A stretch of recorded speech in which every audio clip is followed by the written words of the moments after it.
बात कहै छै कि घरवैया भेले को बेर नहीं आबै छै भक्त भरे बोलो श्री राम जय राम जय जय राम बोलो श्री राम जय राम जय जय श्री राम जय राम जय जय राम श्री राम जय राम जय जय राम श्री राम जय राम जय जय श्री राम जय राम जय जय जय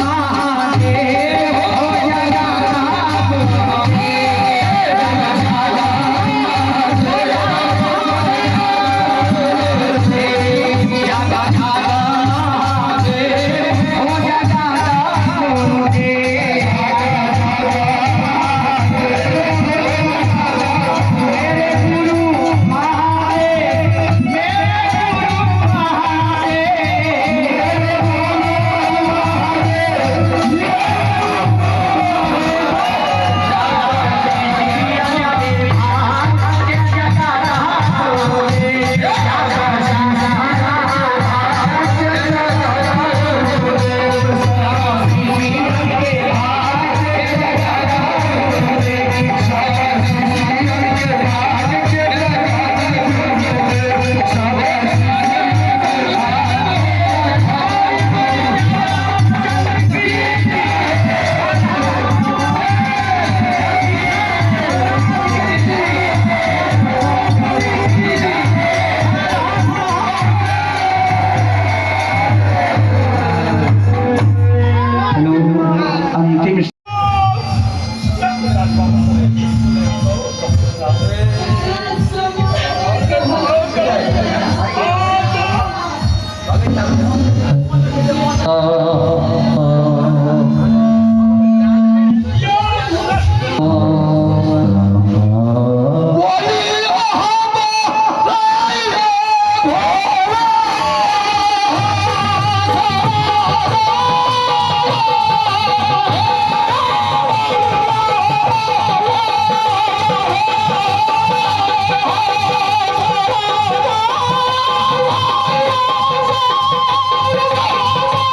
हो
इसीलिए आप लोग थोड़ा सा हमेशा आगे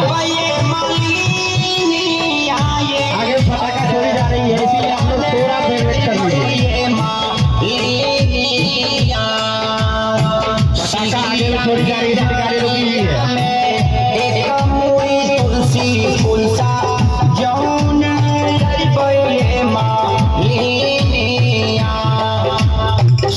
चलिए चलिए आगे बढ़ाइए, ड्राइवर साहब आइए।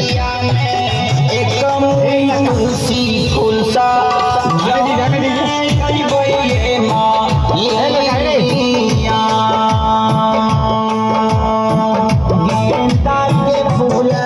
दीजिए। ड्राइवर साहब थोड़ा स्लिप मारने दीजिए।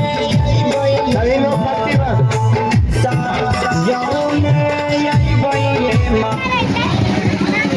वने तू ध्यान नहीं दिए, तू खींचा आगा। आप सभी एक देवी गीत आप समूह के बीच चलिए चलिए चलिए ड्राइवर साहब जाने दीजिए।